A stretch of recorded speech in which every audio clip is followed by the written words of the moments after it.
Free Press was started in 2003 to amplify the public's voice in crucial debates over the future of the media. At the time, there were a handful of public interest lawyers in D.C. and a few local groups, but there was no nationwide organization connecting the broader public with what's happening in Washington. That's why Free Press was needed. We've engaged millions of Americans in crucial media policy debates over internet freedom, press freedom, media consolidation, and public accountability. And we've started to make media reform a bona fide political issue in the United States.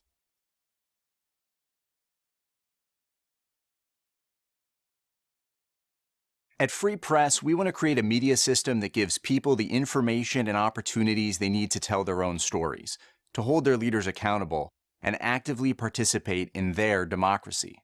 Free Press seeks to amplify the public's voice in Washington debates over the future of the media and the internet.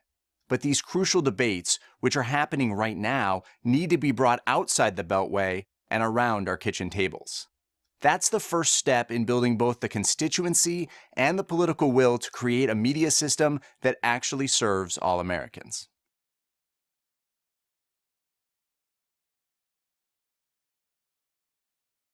Until Free Press started, policymakers heard little about the failing U.S. media system from the public. But we've challenged the most egregious corporate and governmental attacks on the open internet, quality journalism, and public broadcasting. Time and again, we've taken on some of the most powerful companies in Washington and won.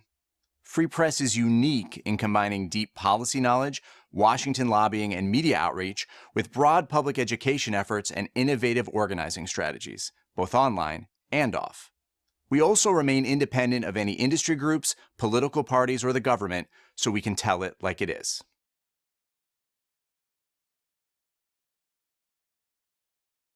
We're committed to an outside-inside strategy. We start by building the intellectual and legal arguments for change, conducting in-depth research, filing comments at agencies like the Federal Communications Commission, going to court, and talking to the press. At the same time, we engage our large and committed activist base with creative online campaigns. We build diverse coalitions, put activists face-to-face with policymakers, and turn those officials into champions. Success comes from using our insider information and innovative technology to find and seize moments when targeted activism efforts and public attention can make a real difference.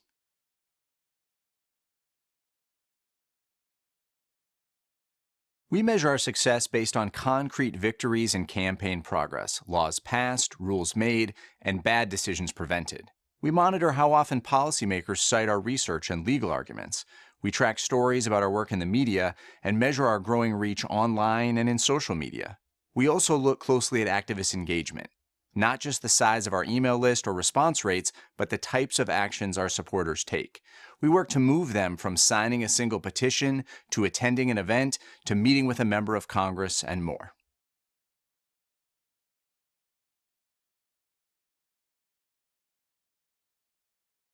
When you claim to work for the public interest in Washington, people often assume you're fronting for one industry or another. Free Press doesn't take money from industries we monitor, the government or political parties. We work with and criticize both sides of the aisle. Many times, Free Press has faced a choice about whether to hold our fire to maintain access or to speak out when policymakers didn't live up to their promises.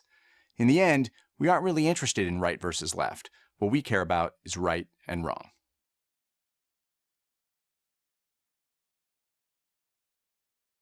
Free Press has impeded runaway media consolidation, repeatedly thwarting attempts to increase how much media one company can own. We've also fought numerous attacks on public broadcasting, rallying millions against proposed funding cuts in Congress. We rallied millions more around the issue of net neutrality, the fundamental principle that ensures when you go online, you'll have access to all information without discrimination. We helped defeat SOPA and PIPA, a pair of dangerous web censorship bills that were sunk after 10 million people contacted Congress. And we brought together groups from across the political spectrum to oppose unchecked government and corporate surveillance in the StopWatching.us coalition.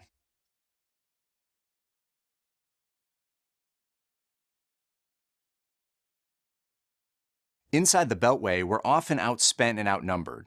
When one of our corporate opponents tried to get all of their lobbyists together, no one's office was big enough, so they had to rent out a movie theater. Free Press and our allies, on the other hand, can still share a taxi. The four biggest phone and cable companies and their trade associations spend upwards of $100 million a year to hire nearly 500 lobbyists. We have two. But organized people can defeat organized money. Our challenge is to bring people into these debates, people who've historically been left out, and translate issues in a way that resonates. Our job is to expand Washington's hopelessly narrow view of what's possible.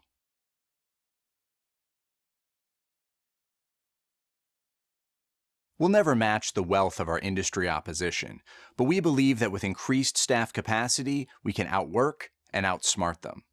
With new support, we'll add another public interest lobbyist on Capitol Hill who could focus solely on congressional strategy and champion building. Additional resources will also enable us to ramp up our member engagement efforts, deploying organizers to identify and empower super activists in key congressional districts. We'll also build our legal fellowship program, bringing in talented young lawyers to practice media and communications law in the public interest.